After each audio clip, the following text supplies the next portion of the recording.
Again, I just want to thank each and every one of you for coming out today. This cause, this matter that we've come together in this beautiful number today, it's to reunite the Samson family, this banner that's above my head. This is what we want to see happen. If there's any resolution from our protest today, from our gathering today, is that the Samson family are reunited and that Sarah and Tiana go back home where they belong. First and foremost, I would like to quickly recap on the events that took place as to why we're here today.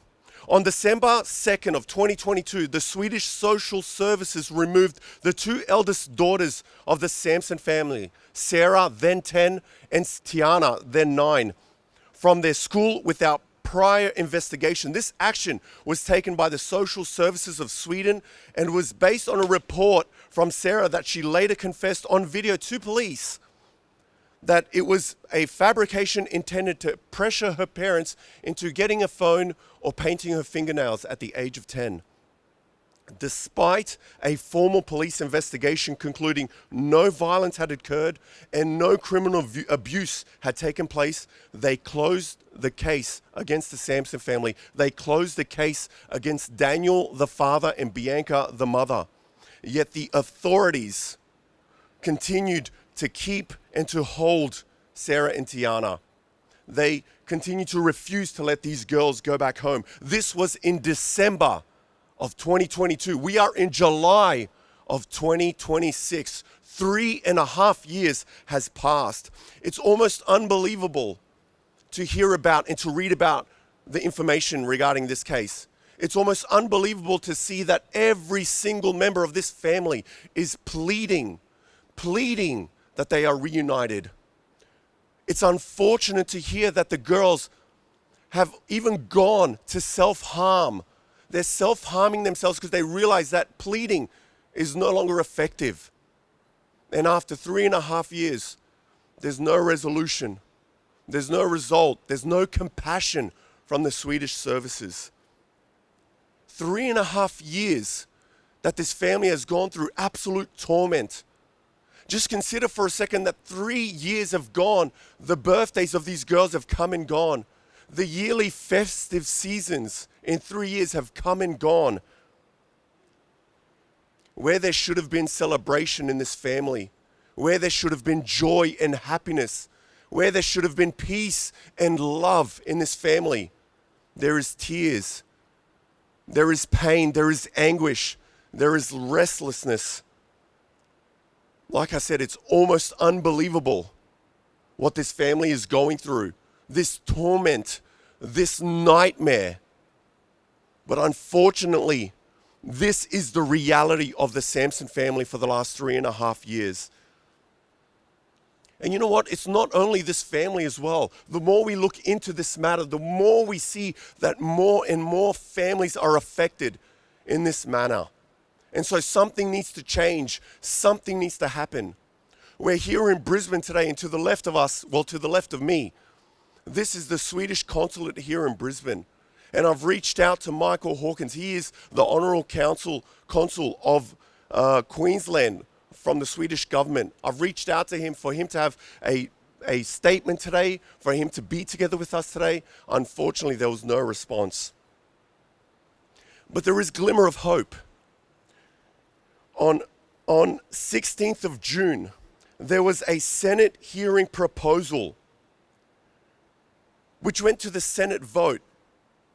And out of the 91 Romanian senators that was present at this vote within the Romanian government, all 91 senators were for the repatriation of Sarah and Tiana back into Romania. These girls are Romanian citizens, and I'm so glad to see that this Romanian government, the senators, had this proposal to repatriate these girls as Romanian citizens back into Romania, back into their family, back into their home where they belong. But unfortunately, from June 16th until today, there's again been no response. There's again been no resolution. There's been no compassion. But again, There's another glimmer of hope. I'm gladdened to see that the General Prosecutor's Office of Romania has opened up an investigation into the abuse caused to Sarah and Tiana whilst in the care of the Swedish Child Protective Services. We know that these girls have suffered. We know that they've suffered emotionally. We know that they've suffered spiritually. We know that they've suffered even physically. Enough is enough. This has to stop. And it's moments like this that bring me joy. It's the fact that we here in Brisbane City of Australia, on the other side of the world, we've come together in such an amazing number to generate awareness for this cause. And it's not only here in Australia, across all the cities of Australia. It's in America, it's in Canada, it's across various countries of Europe that they're coming together on behalf of the Samson family.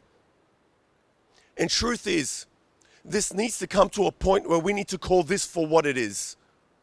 There was one point in Scripture where King David in Psalm 71 verse 4, he had an appeal to God on behalf of those that were inflicting an injustice upon David. And Psalm 71 verse 4 reads, "Rescue me, O God." This is King David's plea before God. "Rescue me, O God, from the hand of the wicked, from the grasp of the unjust, and from the cruelty of a man." These three factors is what is happening to the Samson family. This is in fact wickedness. This is so unjust, and this is cruel. For 3.5 years, this is cruel. It's gone too far, and enough is enough. As Christians, we believe and we stand behind the biblical interpretation of the family. From the beginning, God created man and woman and told them to have children. He told them to have a family. That the man has a responsibility to provide and care and protect for his wife and his children. That they should stay together, and the man mustn't leave his wife and the wife mustn't leave her husband. And together, they should take care of their children. They should nurture their children. They should feed, they should clothe, they should protect, they should love their children. Daniel and Bianca Samson have been robbed of this honor and privilege to be a mother and a father for Sarah and Tiana. This time, 3.5 years, this time is gone. The time that has lapsed can never be won back. What a tragedy. What an absolute tragedy that is happening to the Samson family. You know, God's purpose and intention from the very beginning for the family was that they would find blessing and fulfillment in this dynamic that he set out for the family. And a government institution within the Swedish country has taken it upon themselves to rob the Samson family of this family dynamic. This is wicked. This is unjust. This is cruel.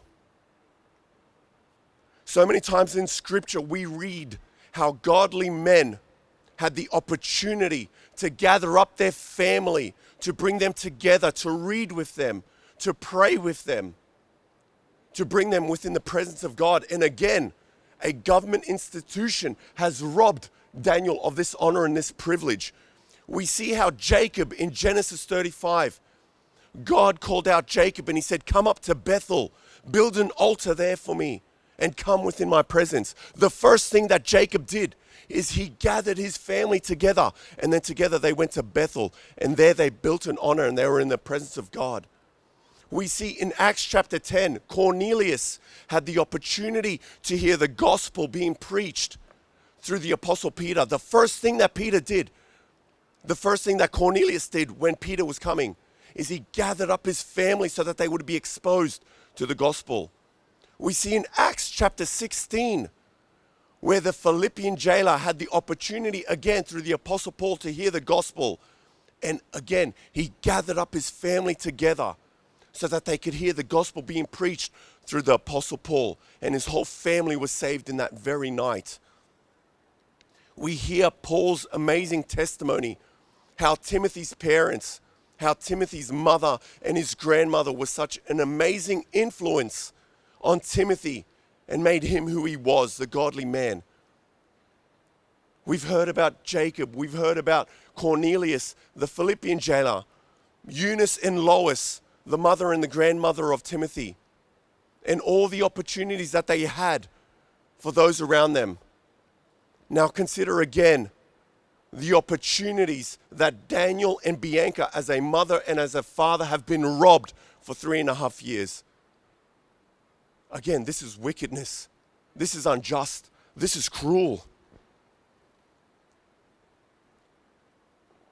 I thought in these last few days, even the younger siblings of the Samson family, consider 3.5 years has lapsed, and maybe their younger sibling don't even know properly who Sarah and Tiana is. Again, just reflecting on this truth, you realize how wrong this is. It is so wrong that siblings don't grow up together in the family structure that God has blessed us with. You know, I myself am a father, and all 3 of my children are here today.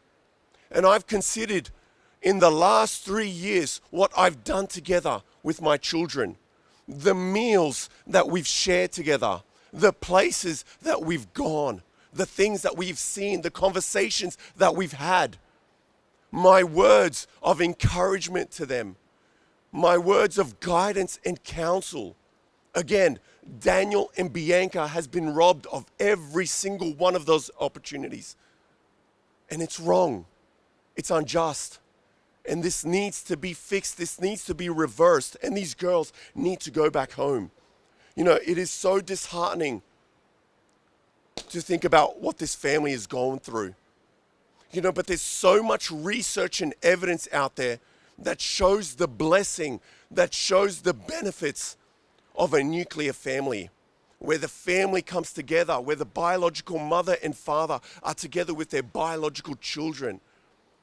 There is so much evidence that shows the benefits, but then there's also so much evidence that shows the detrimental effects that this has on children that are removed from this environment.